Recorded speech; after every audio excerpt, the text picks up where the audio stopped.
You check flights to Miami, $89. You close the tab to think about it. You open it again 2 hours later, $340. Same flight, same seat, same airline, different price. You didn't do anything wrong, but you just got played by a system that has been quietly perfected since the 1970s.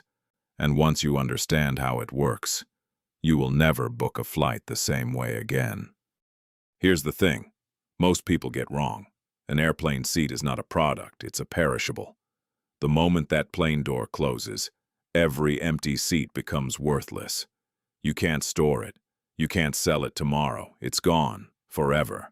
An airline with 10 empty seats on a 180-seat plane just lost money it can never recover. So airlines figured out a trick.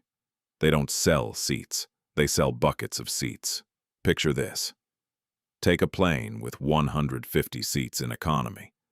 The airline doesn't price all 150 the same. They split them into invisible groups, maybe 20 seats at $89, then 30 seats at $149, then 40 seats at $230, then 30 seats at $340, and the last 30 seats near departure at $400 plus. When you check prices and see $89, you're looking at the cheapest bucket. The moment those 20 seats sell out, the $89 doesn't exist anymore. The price didn't go up because of demand. The price went up because a bucket emptied. This system is called yield management, and American Airlines invented it in 1978. It was so effective that it put People Express Airlines, which offered flat cheap fares, completely out of business within a year. Let me show you exactly how this plays out with two real people. Meet Sarah and Mike. Both want to fly New York to Chicago on the same date. Same airline, same flight number. Sarah books 6 weeks out. She uses incognito mode. It's a Wednesday morning. She searches once, finds a price, and books immediately. She pays $94. Mike waits. He checks the flight on Monday, then Tuesday, then Wednesday, then Thursday. Same flight. 4 searches.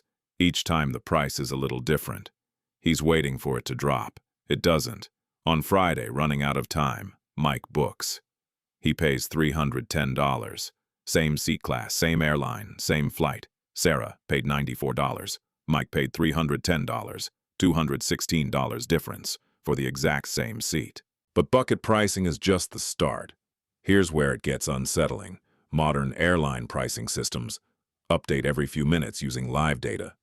Every time you search a flight, that search is data. If thousands of people search the same route in a short window, the algorithm sees a spike in interest and automatically shifts seats from cheaper buckets to more expensive ones. Delta, United, and American are all now using AI to do this. Delta confirmed in 2025 that it's actively piloting AI-driven dynamic pricing. Before 1978, none of this was possible. The U.S. government set airline prices. Every airline charged the same fare on every route. It was fixed by law. But at least it was fair. Then, in 1978, Congress passed the Airline Deregulation Act. Government price controls were removed. Airlines could now charge whatever the market would bear.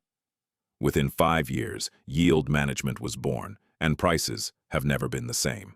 This is why every technique we have talked about is completely legal. The FTC can investigate, but they cannot fix prices. That would mean re-regulating.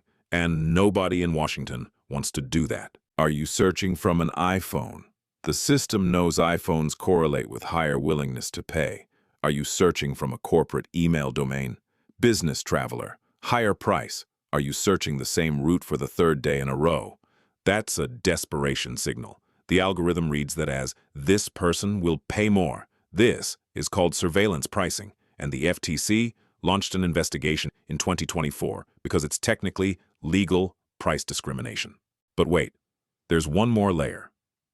Before the algorithm even looks at your search behavior, airlines are already using psychology against you. It's called price anchoring, and it starts the moment results load.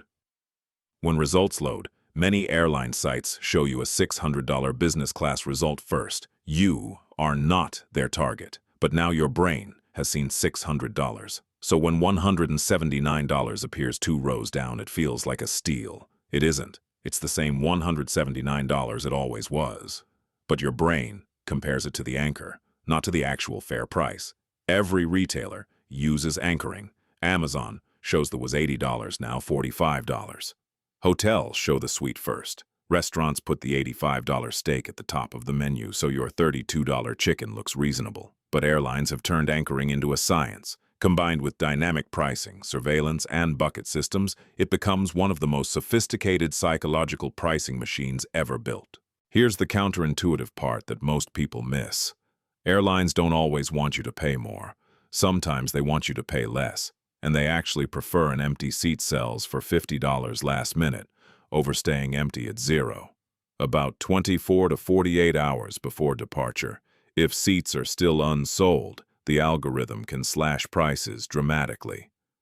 Because the real cost of flying you is almost zero. The fuel, the pilots, the airport fees, all already paid whether you're on that plane or not. You are basically free cargo at that point, but airlines have learned to hide these last-minute drops. They push them through apps, through loyalty member emails, through private sales. They don't want you knowing there's a cheaper way because once you learn to wait, you become unprofitable. So they've engineered a system that punishes patient buyers with uncertainty. You might get $50, you might get nothing. Most people are not willing to gamble their vacation on maybe. So what can you actually do with this information? 1.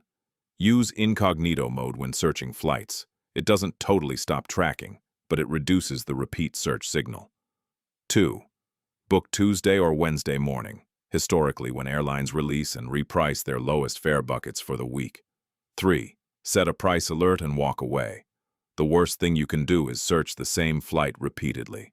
You are literally training the algorithm to charge you more. 4.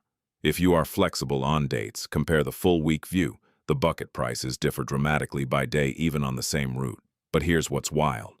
Flight pricing is actually one of the simpler pricing systems. Wait till you find out about other pricing systems in next week's video. And trust me, it's worse. Subscribe if you want to understand why everything costs what it does.